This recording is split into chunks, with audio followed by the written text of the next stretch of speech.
Hi there. Welcome to the Solocast episode from BrainInaBox, a portal that's focused on sharing information, perspectives, and conversations on AI impact. Visit us at braininabox.info and consider subscribing if this topic of AI safety catches your fancy.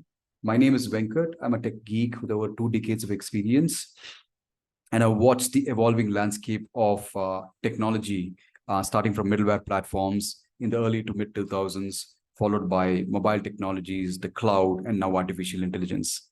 At Brain in a Box, my goal is rather simple. I intend to study and document the impact of AI. Like everything that's been conceived and executed by the human mind, the artificial intelligence impact also exists on a spectrum. There is a positive side to the spectrum and there's a negative side to the spectrum. On the positive side, AI will definitely create a more equitable and wealthier world. It will do this at a rate and a scale that's far, far higher than all of the preceding technologies put together. It will help solve some open-ended complex problem statements in medicine and science in general.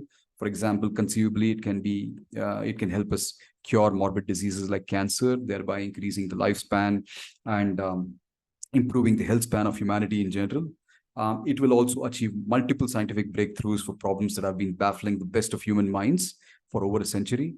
Think of problems like quantum gravity, unified field theory, origin of life, and so on and so forth, right?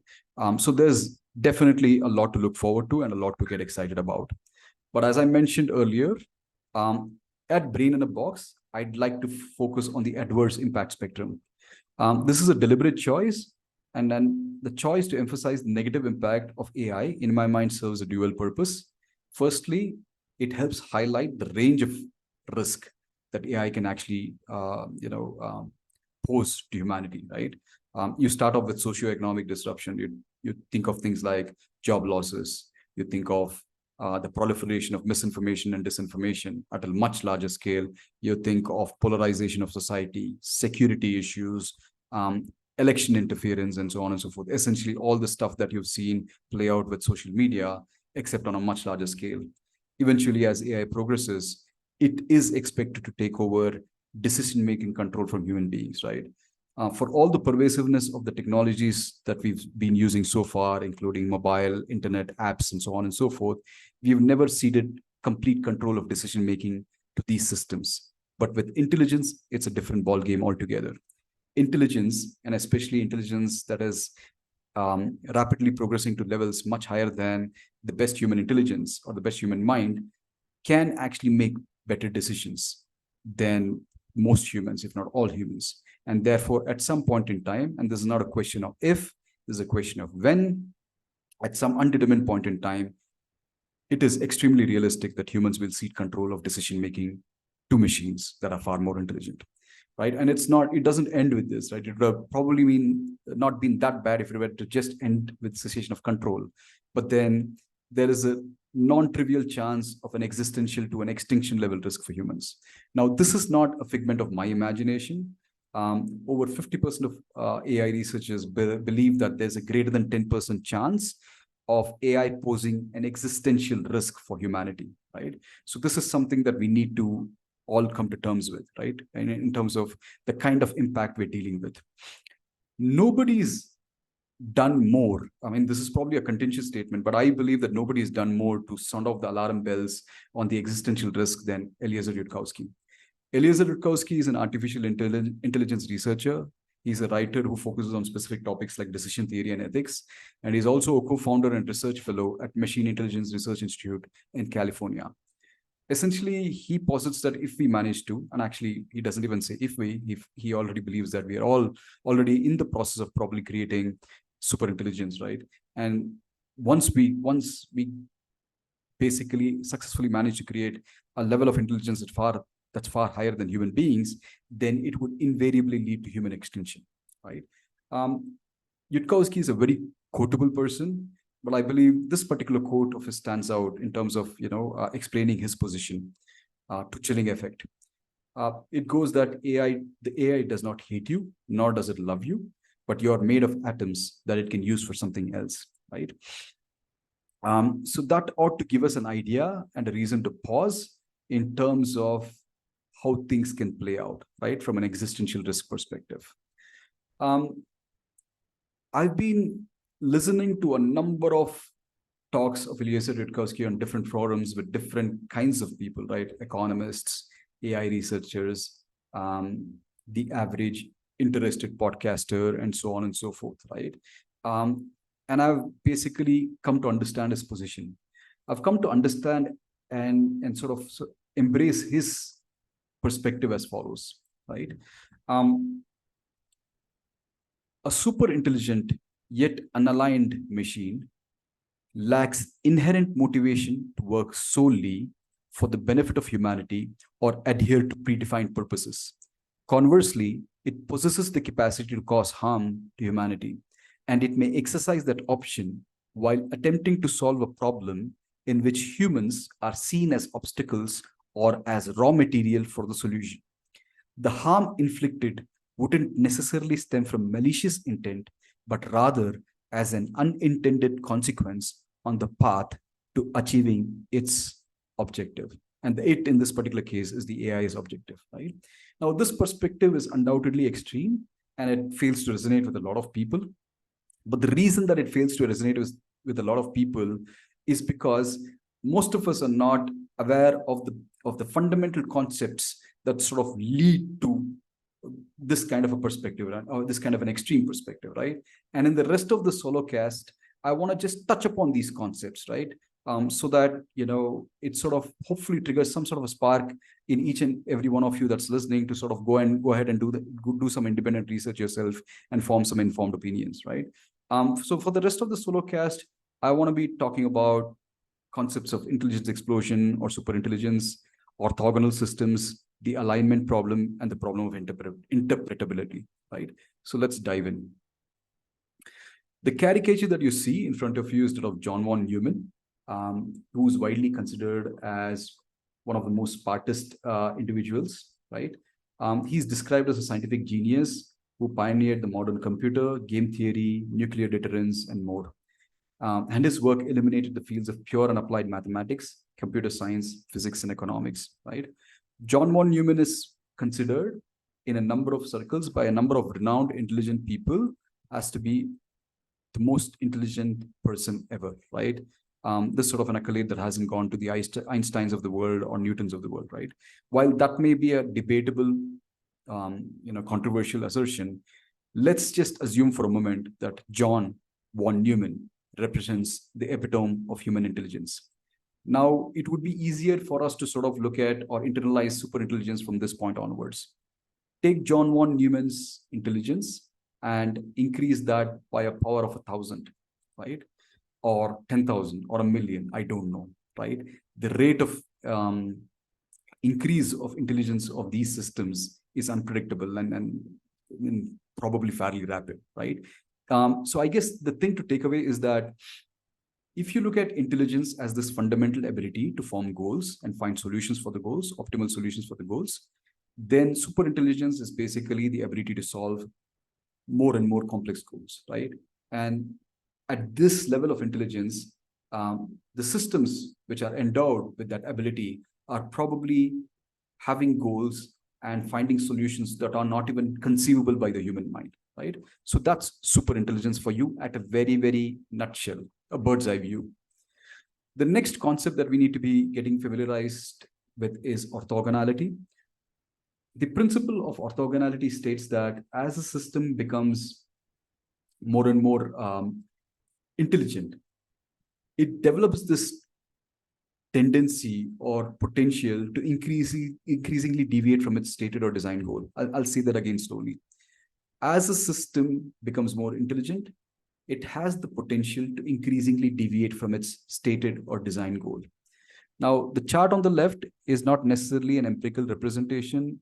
There is, to the best of my search abilities, I was not able to find any empirical proof for the principle of orthogonality, but this is just an illustration, right? This is an illustration where you have two axes, you have stated goals at the point of origin, and you have intelligence along the y-axis, and you have four systems at different levels of intelligence.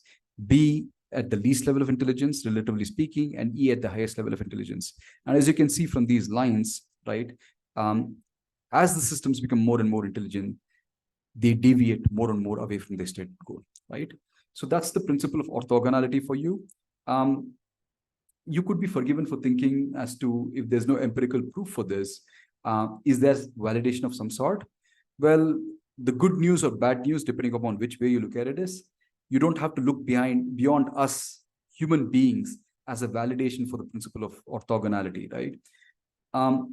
For a second, if you were to imagine evolution as a designer, right? And sorry, I'm not saying that it is or there is any designing involved, but I'm just saying, just imagine for a moment that evolution designed us for the fundamental reason of gene propagation, right? And reproduction, right?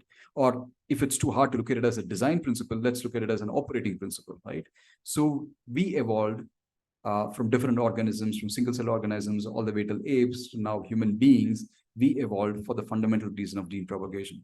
At least that's what the theory of evolution tells us, right? But as the levels of intelligence in organisms got higher and higher, and when we reached human level intelligence, we've gone ahead and invented stuff like birth control, right? Which seems to be absolutely orthogonal to the principle of gene propagation and reproduction, right? And we're also pursuing endeavors like space exploration or the quest of a unified field theory. Now, these are endeavors that at least on the face of it, have nothing to do with, gene propagation or reproduction as such, right? But this seems to be an attribute that is exhibited by the most intelligent species on Earth, which is us human beings, right? So if evolution had an operating principle for us, we've evolved to be, the intelligent beings that we are, and we are deviating away from that operating principle, right? So that's a validation of the principle of orthogonality. Next, we move on to the principle of alignment, or the problem of alignment.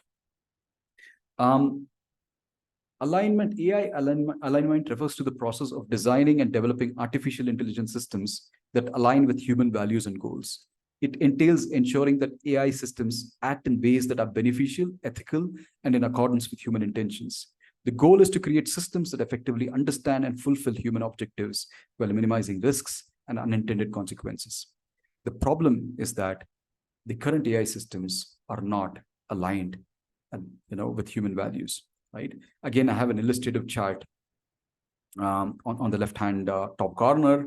If you were to imagine the x-axis in blue as human values and the y-axis as intelligence, and if you were to plot the AI values at different levels of intelligence, 1, 2, and 3.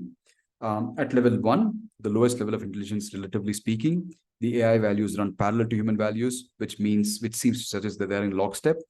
When AI reaches level 2 intelligence, it starts deviating, and probably at level 3, it basically has a different set of values altogether, completely orthogonal to human values, right? Again, this is just an illustration to sort of drive home the concept of the problem of alignment.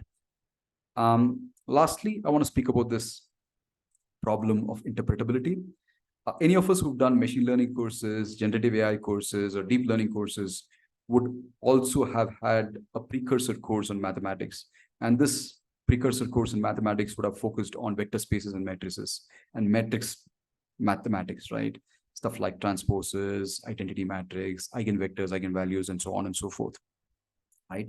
The reason that there is a precursor course on mathematics and specifically matrices and vectors is because the data, the real world data that is basically used to train the artificial intelligence system is represented via numbers in these giant matrices, right? Or as Eliezer Yudkowsky calls them, they are giant inscrutable matrices of floating point numbers.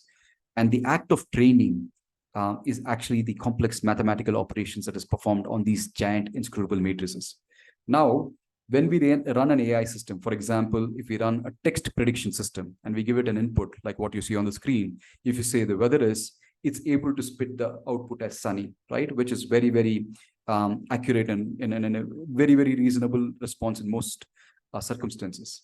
So far, so good. But the problem lies in the fact that there is no sufficient or there is no understanding at all as to how the AI system arrived at this particular response, right? All we know is that there's a bunch of complex mathematical operations that are going on, but we are not able to draw a straight line between the operations within the system to the output that is spat out by the system, right? Any of us who worked on troubleshooting and diagnosing software programs, right? Not artificial intelligence programs, but just software programs, are aware of the fact that it's easy to do something called root cause analysis, or it's possible to do that, right? Which is, let's assume a program that's doing a mathematical calculation. For some reason, it's spat out a wrong answer. It's very easy for us to go back and then troubleshoot the problem and arrive at the line of code that has the mistake and correct that line of code. It's not that straightforward with artificial intelligence system that are training and learning all the time, right? And these, it means unraveling these complex mathematical operations. And there's not sufficient investment that's gone into the problem of interpreting the results of an AI system, right? So let's summarize very quickly. What we spoke about today is that the intelligence of a system correlates with its ability to solve complex problems. As the system becomes more intelligent, it has a tendency to deviate from its intended goals. The current AI systems are not aligned with human values and objectives, and there's not sufficient investment going on into the problem of alignment. But most importantly, all of these AI systems are, in a manner of speaking, a black box. We still lack a comprehensive understanding how AI achieves its results. We don't know how it does what it does, right? And if you put these four assertions together, you can begin to start imagining as to why AI researchers are thinking of the worst case scenario, right? I will end this Solocast with a thought experiment called the paperclip maximizer, which sort of drives home this point. Picture an advanced AI system whose sole objective is to maximize the production of paperclips. This AI possesses high intelligence and the ability to self-improve. Initially, it is programmed to efficiently and effectively produce paperclips. As the AI becomes more intelligent, it begins to optimize its operations and resource allocation to produce an ever-increasing number of paperclips. It explores various avenues to achieve its goal, including acquiring more resources, enhancing its capabilities, and even manipulating its environment. In this scenario, the AI's relentless pursuit of maximizing paperclip production becomes its primary driving force. It disregards the broader consequences and human values associated with its actions. It may choose to convert all available resources, including natural resources and human infrastructure, into paperclip production. Humans themselves may be viewed as mere obstacles and eliminated if they impede the AI's progress. I hope this serves as a stark illustration of what a misaligned and incomprehensibly intelligent system can potentially inflict upon humanity. To learn more about AI safety and the concepts, please follow us at www.braininabox.info. Thank you for listening. Have a good day.